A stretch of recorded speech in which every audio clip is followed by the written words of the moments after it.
Hello, in this video we're going to be looking at the new shared cycle path that will be built along State Highway 2 in Lower Hutt, Wellington, New Zealand. I'm going to be looking at part of that path to explain why it's going to be worse than it already is. We'll be looking at the southwest end of the new cycle path and how cyclists go between Hutt Road and the cycle path through the Ngauranga interchange. The green line shows the current cycle path. It's effectively one way from Pitone to Ngauranga. The project have deemed this part of the path to be out of scope.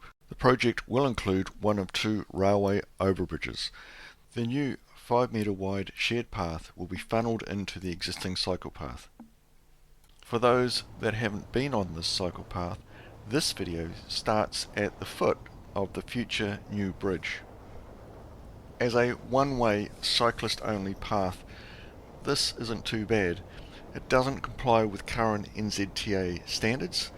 There's no shoulder or separation between the fence on one side and the retaining wall on the other. But the surface is good and it's a fast ride in. But it won't be suitable when there are dogs, pushchairs, people and cyclists coming from the opposing direction. Where it gets really bad is the underpass through the road tunnel. This is far too narrow, it has tight turns, there is obstacles right up against the cycle path. You can see the cyclist ahead of me passing the pedestrian. There's very little room, and there would certainly be a lot less if there was any opposing traffic.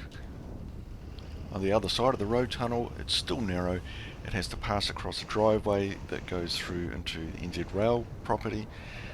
Then it approaches two bus stops. There's just no margin for error. The problems don't end there with cars parked on the side of the road. Even when you've cleared the cars, there is still very little room to overtake slower cyclists. This next video shows what it would be like to cycle in the opposite direction. You can see ahead that anyone stepping out of a bus or a bus stop is likely to be hit by a passing cyclist. I'm sure you've already noticed that this video is simply played in reverse. I wouldn't actually ride in this direction because there'd be too much of a risk of hitting another cyclist coming the other way who wouldn't be expecting me. Visibility through the tunnel is only made worse by sunstrike. This occurs both early in the morning and late in the afternoon.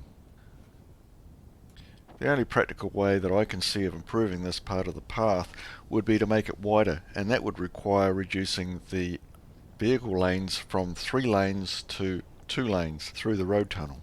I suspect that the NZTA would be reluctant to do this if they place priority over driver convenience ahead of cyclist and pedestrian safety. It should be noted that the NZTA owns all of the land out to the bus stops, so I really don't understand why they chose to end the scope of the project at the base of the bridge when there is clearly a major issue under the underpass. What they have done is advise another part of NZTA that they need to fix the problem, and really that's unsatisfactory because we have no idea how long that's going to take. Is it funded? It could take years before that is actually completed. In the meantime, cyclists and pedestrians will be exposed to the risk of serious injury or worse. This is going to be a terrible entrance to what should be a first-class facility.